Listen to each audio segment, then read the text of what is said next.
Some of Orlando's homeless say they are being unfairly targeted by police. They say they are being arrested for things like asking you for money. And News 13 found out officers made nearly 1,600 arrests last year for minor crimes, like panhandling. New tonight, Caroline Rowland asked the homeless and their advocates about this problem. I feel like I've been profiled and criminalized because I'm homeless. And I don't think that's right. If you walk through downtown Orlando, you will probably see Terry Miller. He sits in the blue panhandling box on the corner of Central and Orange Avenue. In the past 9 months, Orlando police arrested Miller 4 times. One time I was arrested because my foot was outside the box. Trespassing, camping. One day I got arrested right in front of Gator Park for camping. Police arrested Omar Toro 8 times in the past year, mainly for camping and panhandling. They even gave him a ticket for jaywalking.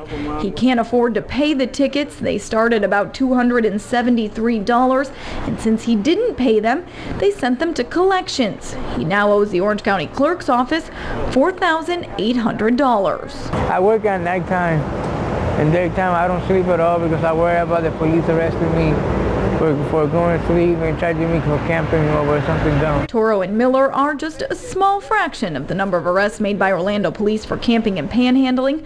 Between January of last year and February of this year, Orlando police made 1,591 arrests among 783 people. One man's records show police arrested him 21 times for panhandling.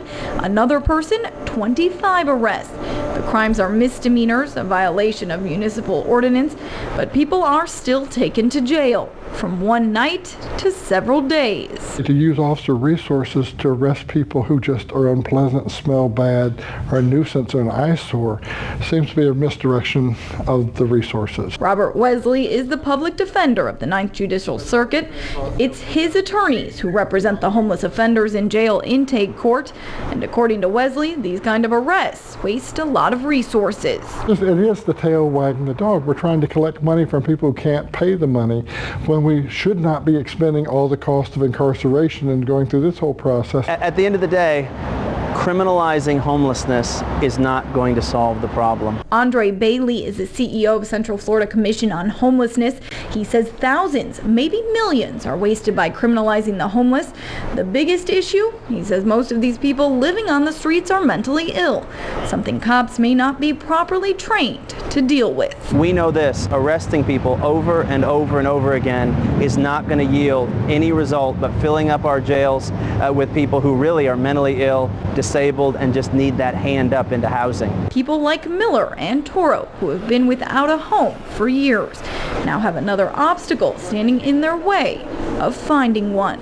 Once I see the criminal record, it's going to be on my record forever. It ain't going to go away. We sat down with Orlando Police Chief John Mina to talk about these arrests. He says his officers have better things to do than to be making these arrests for these minor offenses, but says they receive a lot of complaints from the downtown community. Now we'll hear more from him from that interview in a story tomorrow.